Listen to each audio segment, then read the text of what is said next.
Point of order, Mr. Chair. Pardon me, Ms. Yip. Ms. Khalid has a point of order. Mr. Chair, I just want to raise this. I mean, we are here for many, many hours this week, and I have listened to the points very respectfully raised by my opposition colleagues. I am quite appalled by Mr. Cooper saying blah, blah, blah to what Ms. Yip has been. No, Chair, I have not finished raising But hold on. All right, quiet all around. I heard you from across the room. Mr. Cooper, Mr. Cooper, Ms. Khalid. Okay, Mr. Cooper. This is not a point of order. Ms. Khalid, you are the next speaker. You'll be able to address this in due course, and Mr. Cooper, I'm sure, will have a response at that point. I think that's it's important for us to really reflect on the objectives of what this motion is really all about. And, you know, like, for example, I know that members opposite continue to call the SDTC a green slush fund. Well, the green in their term is important. Clean tech is relevant and important to Canada. It is relevant and important to the world. It is what our young people are innovating on and focusing on. And I think that we need to do justice to this growing industry. And again, I know that the Conservatives love to clip me and put out whatever it is. Again, I want to reiterate that this is not about holding government or government organizations or arms-length organizations to account. It is about going down a rabbit hole and to kill an entire sector. I'm going to defer to my colleague, Mr. Cooper. Very good, Mr. Cooper.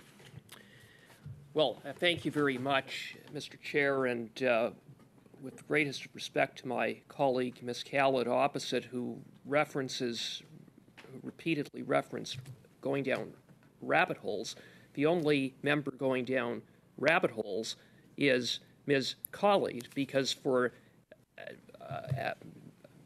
10, 15 minutes, she talked about everything under the sun other than the motion at hand.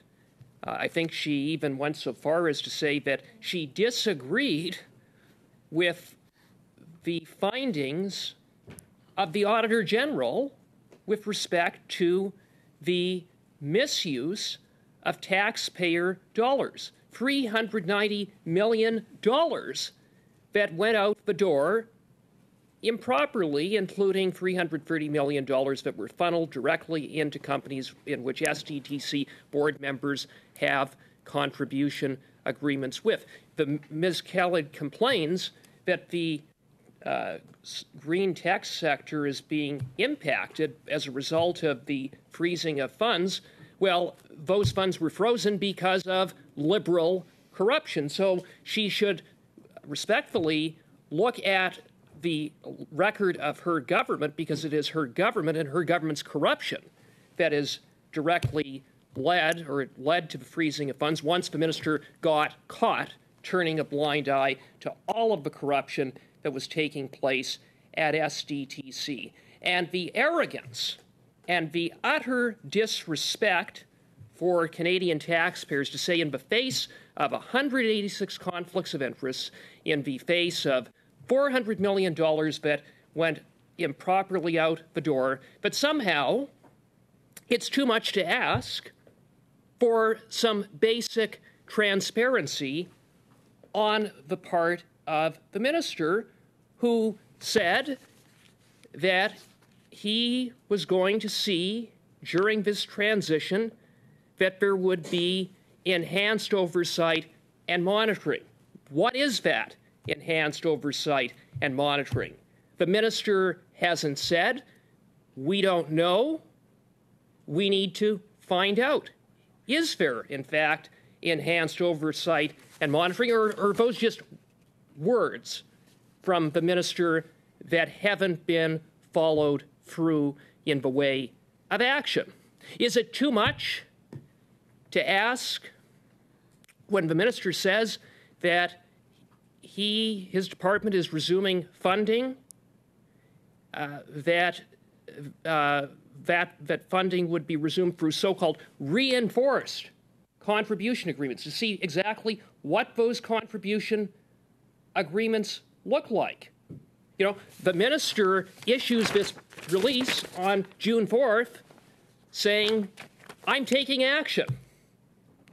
We're going to have more oversight, more monitoring, reinforced contribution agreements, in which would involve taxpayer money going out the door. Well, after this $400 million colossal web of liberal corruption, as we get to the bottom of what the heck is going on, I don't think it's too much to ask to see what those agreements look like, to see what follow-through has actually been done as the government proceeds to transfer over this green slush fund to the National Research Council. We know the minister hasn't even bothered to pick up the phone or sit down with the president of the National Research Council. That's how much interest this minister, who time and again has been AWOL on the job, I guess as he works to succeed the captain of the Titanic, the prime minister, to become the Liberal leader, but that's a whole other issue.